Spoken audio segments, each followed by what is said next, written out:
Welcome back. Yellowstone National Park says there's some new thermal activity near Old Faithful. The Yellowstone Volcano Observatory reports a rare eruption of Ear Spring on Geyser Hill just across the Firehole River and within sight of Old Faithful. Water shot 20 to 30 feet out of the spring and spat out rocks and debris like old coins and cans thrown into the spring.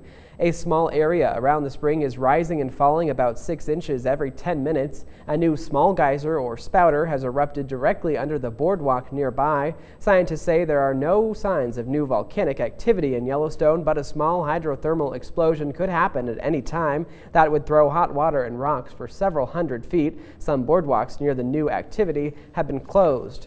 And some newspapers in Britain are warning people could be killed just by visiting some of Yellowstone National Park's most popular sites. MTN's John Shearer talked to the lead scientist at the Yellowstone Volcano Observatory to find out the truth. Well, here it is for the world to see. A dire warning from scientists about dangerous gases from volcanic features in Yellowstone.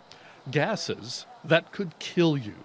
Could it happen? When you're in sort of depressions, closed depressions, and there's low winds to clean things out, that's when gases can accumulate. That would be a yes. But wait, don't go canceling any Yellowstone plans you have just yet. It's really nothing to worry about in terms of the big geyser basins. No tourists have ever succumbed to this sort of thing. So where do these dire stories come from? And obviously in Yellowstone, we know they can be dangerous from these episodes where animals have unfortunately succumbed. More than 120 years ago, in 1897, a geologist found dead grizzly bears, elk, and other animals near some thermal features. Back in 1939, a road construction worker went down in a pit to take soil samples for a road project, but he was overcome by gases and died. Well, the main types of gases that we're able to measure very easily are hydrogen sulfide and carbon dioxide.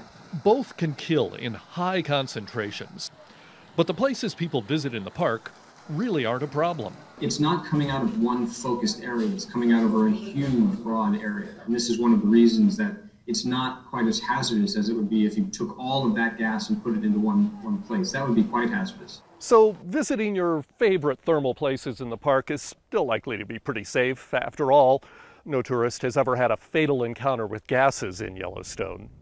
Still breathing in Yellowstone National Park, I'm John Shearer for MTN News. Now, park officials do say if you're in a thermal area and feel ill or lightheaded, you should move away to clearer air immediately. All right, Curtis is here now with a look at what's coming up in the forecast. Well, we've got one storm moving away, another one offshore, but in between those two storms, actually have some pretty nice weather as summer winds down. More on the full forecast coming up after this.